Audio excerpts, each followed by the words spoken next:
Hey folks, Twisted Christian here. Today, I'm going to give you my interpretation, my thoughts, and my opinions on the prophetic dream that Johnny Currency 365 did on I couldn't exchange after the Dinar RV.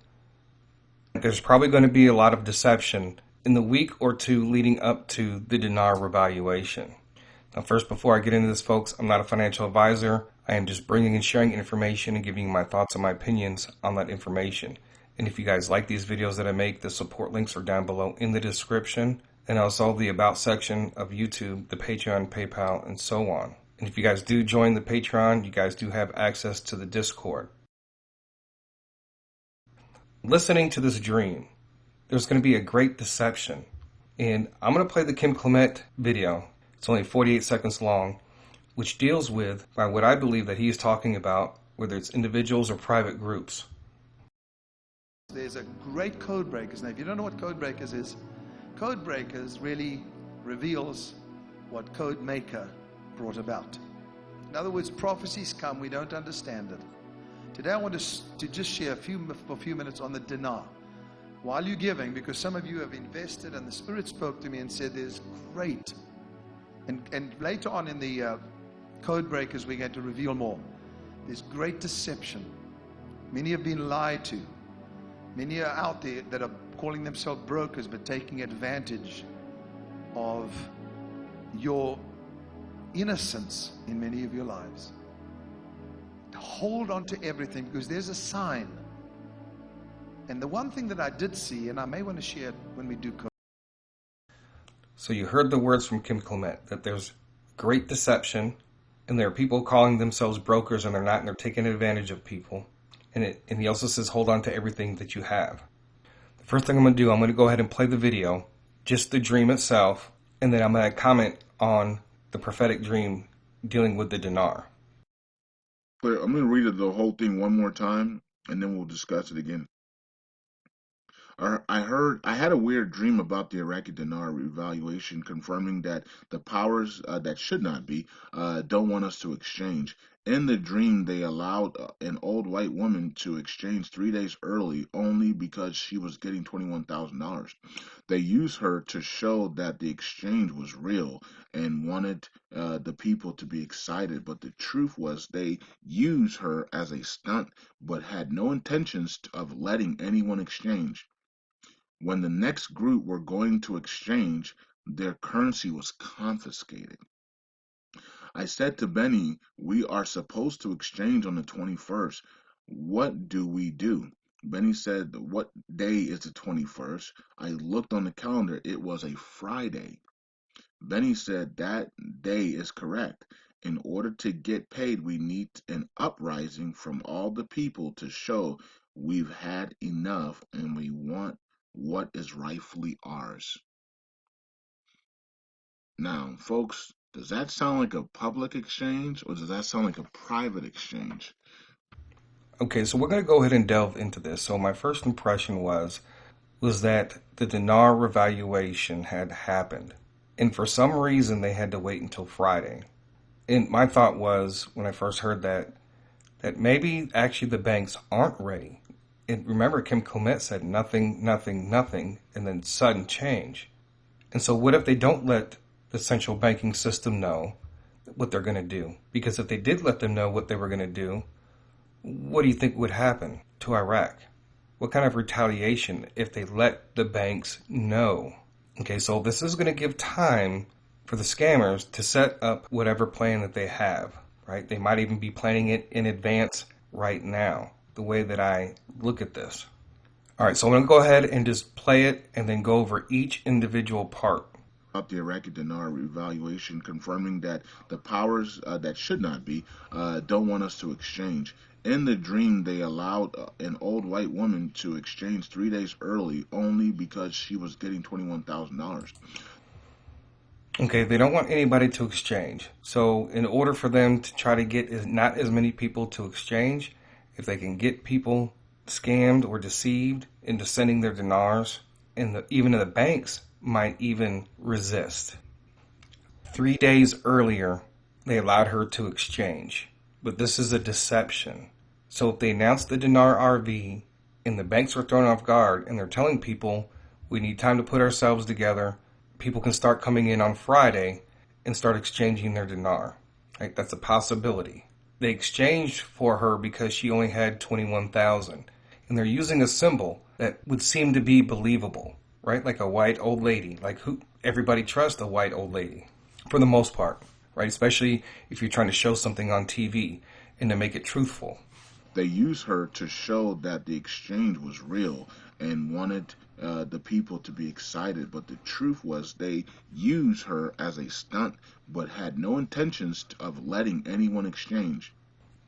So again, they were using this lady to make it seem like there was some type of exchange. It's probably a video that's going to come out that's going to go across all the Dinar news sites. It probably won't even go on mainstream media. This is probably going to be restricted to the Dinar community. When the next group were going to exchange, their currency was confiscated. He talked about the next group and the dinars being confiscated. All right, and if you watch the other videos, then you know that is referring to the private groups. So this is what's going to happen with some of these private groups, whether they have bad intentions or whether they have good intentions in helping you, right? Because there are multiple private groups that are out there. So what's going to happen is there's going to be a representative from one of these private groups that might have good intentions. And when they go in and they find out all the information that this is actually part of a group, okay, and some of these people are going to be coming in with maybe 100 or 200 million Iraqi dinar. And some of these people representing private groups or individuals who are pretending to be brokers, whether they have good intentions or bad intentions, those dinars are going to get confiscated. If they get you to send your dinars off to these illegal brokers, then the brokers come in and get all their dinar confiscated, right? Because whatever this deception is going to make it seem like people are able to exchange. Said to Benny, we are supposed to exchange on the 21st. What do we do? Benny said, what day is the 21st? I looked on the calendar. It was a Friday. Benny said that day is correct.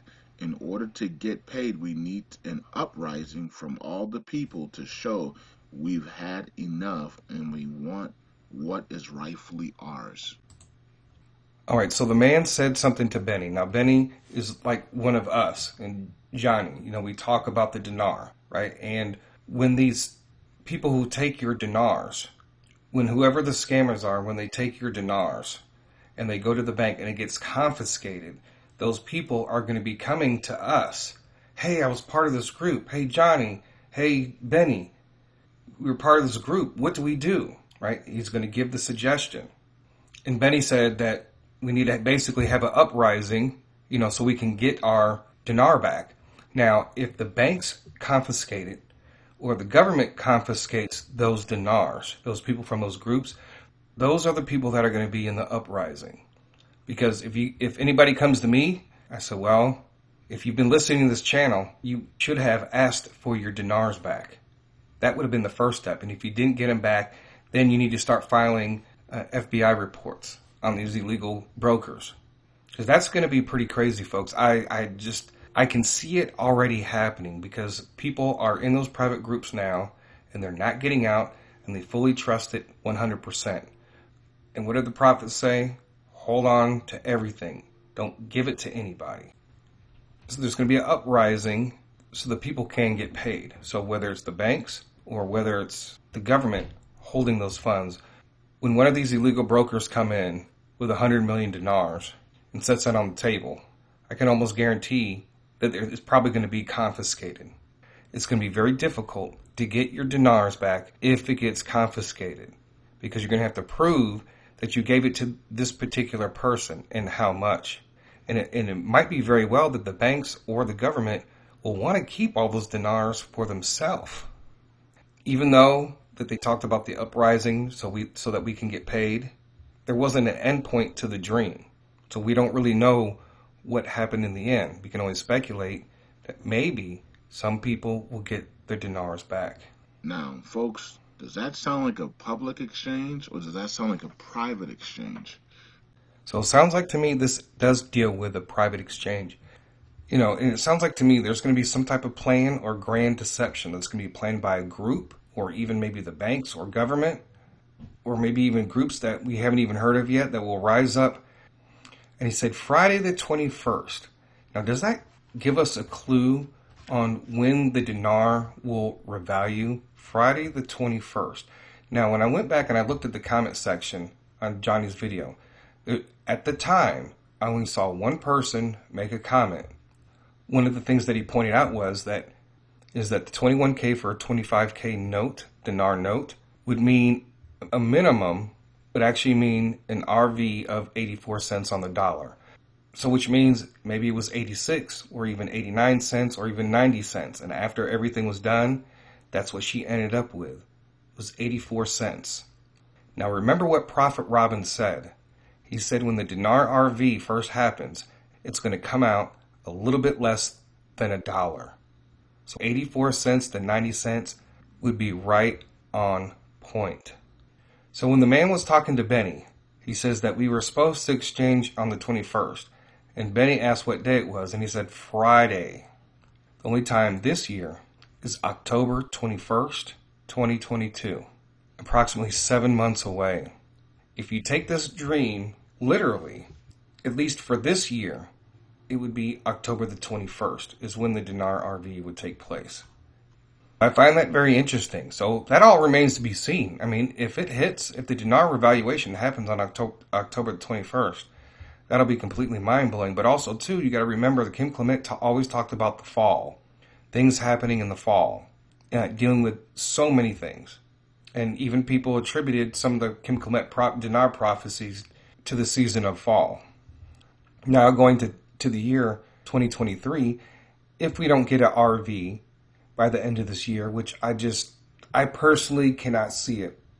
Everything that I've studied, everything that I've read, that this is the year. But you do have April 21st of 2023, that's on a Friday, and you have July 21st, 2023, would be the next tentative dates if we were to take it literally.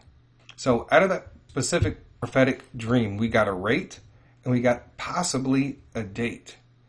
And I'm not sure if God would really give us a date, though. I mean, that would definitely leave a lot of room for the enemy to work with, knowing what date that this was going to happen. And maybe because of this, that they know that they're going to try to set something up ahead of time to try to get you guys to send in your dinars. And I also want to talk about the confiscations. Folks, a lot of these private groups, they're going to be bringing in a lot of dinars. And don't you think the bank is going to be suspicious? I know about some private groups because remember, folks, I was in the dinar community and I was watching all this stuff for years. And I remember them talking about sending in your bank information so that when the dinar RV does happen, they wire it or send it to your bank account.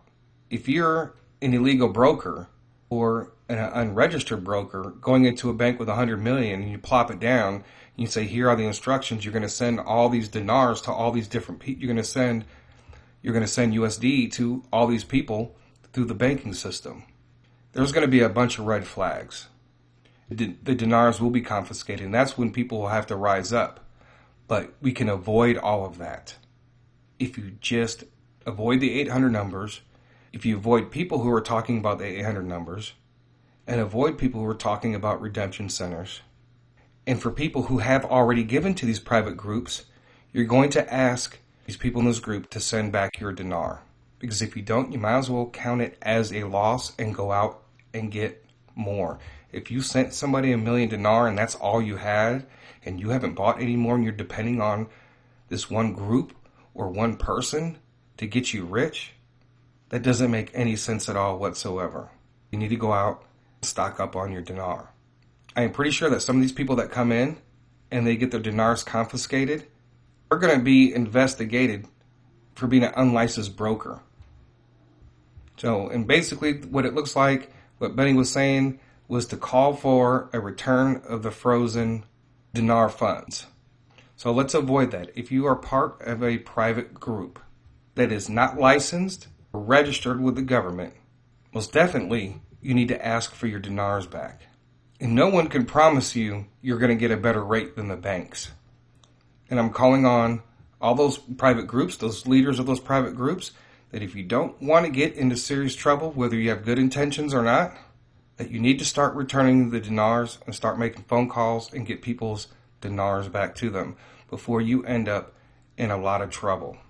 And for those dinar news sites that showcase, what people are saying in the dinar community, and there's a good handful of them, and then you have other ones, that are smaller, that they need to not include in their updates about 800 numbers or redemption centers or anything about private groups. And I'm going to share this. For these news sites that may put this information out, say for instance, if an 800 number, some guru or somebody else claims that this is the 800 number, and you post that information on your news website, that this is an 800 number redemption center, or whatever you want to call it, and those people get deceived, you could be held liable too. And not only that, you may have people trying to hunt down who's behind these websites and trying to hunt you down. The government doesn't know if whichever websites are involved with who, so they have to do their investigation, because a person is going to say, well, I was on Dinar currency blog and they said that this was an 800 number for us to call to do our exchange. Well, guess what? They're going to investigate that. So you will be under investigation as well. So it's my recommendation that if you are one of those Dinar news websites, now you refrain from putting any information in those updates concerning 800 numbers or redemption centers, right? Or prosperity packages, or whatever you want to call these things. Or if the person can't get a hold or can't find the person they gave their dinars to, they're going to come to you. They're going to be emailing you and trying to figure out all this. It's not going to be a good position for some of these people to be in when this happens, even if you have good intentions. I don't put my trust in dates anymore, but it's going to be interesting to see where we're going to be at in the beginning of the month of October, whether or not if the Dinar RV has happened or not. If we haven't, I'm sure a lot of people, as we get closer to that date, will be looking for that, but things are going to be really bad here to begin with, all over the world. And I'm going to talk a little bit more about the rate in the next video. When things seem at their worst, Prophet Solomon has a few prophetic words concerning that region, and where we are really at with this whole thing with the Dinar RV, because people keep asking, when is it going to happen? They keep asking the prophets, when is it going to happen? I don't know if people are just listening to videos as entertainment as opposed to taking down notes and putting things together. So look out for my next video, and I thank you guys for listening. God bless. TC out.